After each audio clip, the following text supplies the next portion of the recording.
All right, so everyone wanted to deep dive into this P. Diddy stuff, and Yeah. like, honestly, I had no idea how much there was to unpack here.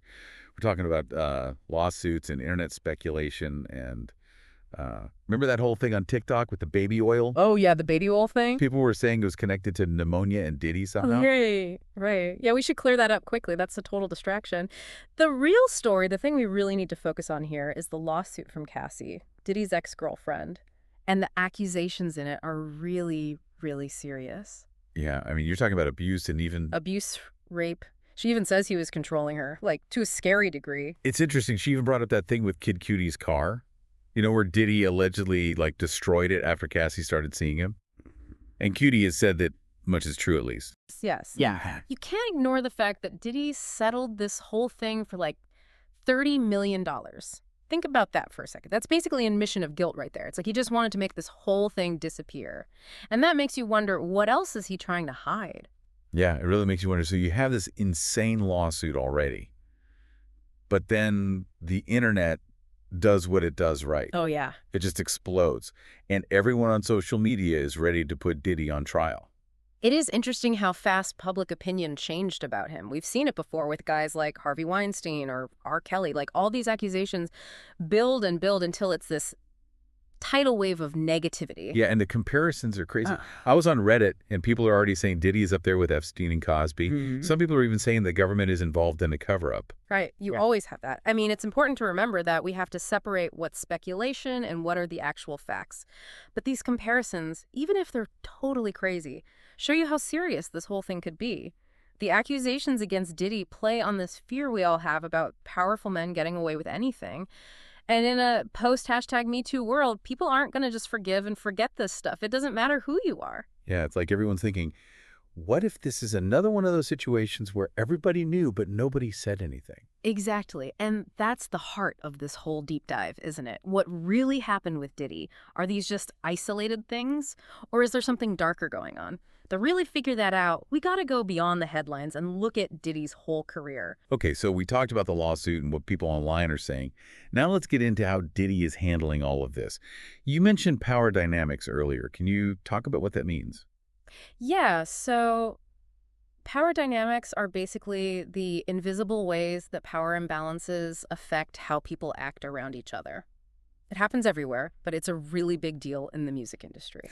Right, because you have these massive stars like Diddy, and they have all this influence on these young artists just starting their careers, and a lot of these artists are young and ambitious, so they're willing to do a lot to get ahead. Exactly. And that can make them easy to take advantage of. Which brings us to Meek Mill, right? Yeah. In the lawsuit, Cassie says that Diddy slept with this unnamed rapper from Philly who dated Nicki Minaj. And of course, the internet immediately thinks it's Meek Mill. But what's really interesting is how Meek Mill responded, or didn't respond. Yeah. He kind of denied it, but not really. Right. It just made the whole thing even more suspicious. It did. He even said something about like a sex toy he got from Amazon. It was really strange. It was a weird thing to bring up. It was. But the point is, whether it was intentional or not, by not saying anything clearly, it just shows how much power Diddy still has. Oh, absolutely. Even with all this bad stuff coming out, people are still afraid to cross him. It really does show you how much influence he still has in the industry. Even if you try to challenge him indirectly, it could ruin your career. It's like they say, where there's smoke, there's fire. And with Diddy, we're talking about a full-blown inferno. Meek Mill's response, or lack of one, is interesting, especially when you look at all the artists who've worked with Diddy over the years. That's a huge part of this that we need to talk about. You can't forget about all the artists who struggled after working with him. Biggie, Craig McShine, Black, Rob May. And that's just off the top of my head. There are so many more. It's actually kind of sad when you think about it. It's like this pattern of amazing talent getting caught up in something, and it never seems to end well. What do you think is going on here? It's hard to say for sure. There's no simple answer. But you have to think about the power dynamics we talked about. The music industry is brutal. There's so much pressure, and it's easy for people to get taken advantage of. When you have someone like Diddy who controls everything, access to money, opportunities, connections, it creates the situation where it's really dangerous to question him. Even if you just have concerns, you could lose everything. And then there's that story about Usher. He lived with Diddy when he was a teenager. And he's hinted that it wasn't a good experience. He hasn't given details, but Right. What's really telling is that Usher won't even let Diddy near his own kids. That says a lot. It does, and that was years ago, way before any of this other stuff came out. Exactly. It makes you wonder how many other stories are out there. How many people have stayed silent? It's definitely possible that we're just scratching the surface here. And speaking of other stories, the internet is going crazy with theories about other artists who might be involved. I keep seeing Usher's name pop up. Chris Brown, too. And even Mary J. Blige.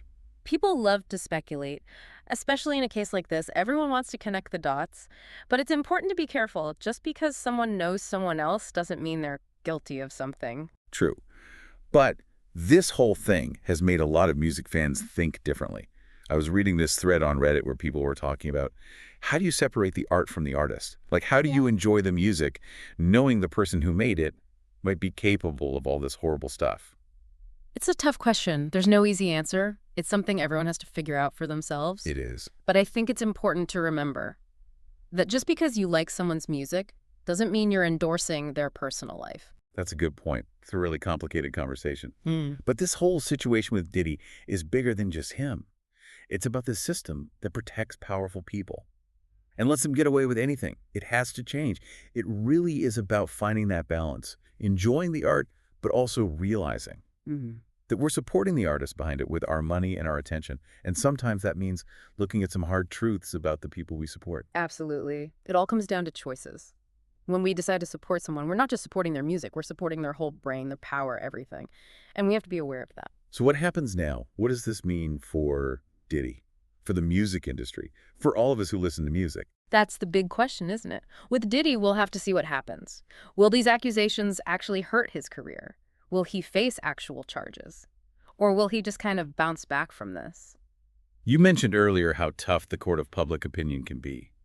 But we've also seen powerful people recover from scandals before. That's true. But something about this feels different. We're living in a different world now. People are more aware of power dynamics and how they're abused.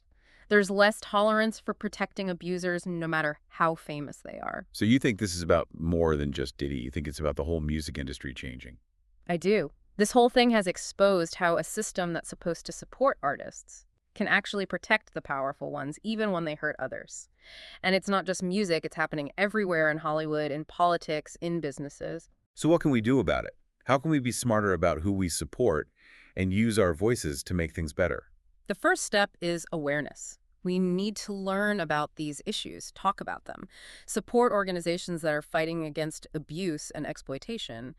And if we see something that doesn't feel right, we have to speak up. So it's about using our voices, not just individually, but together, to demand change, to demand accountability, transparency, a safer industry for everyone.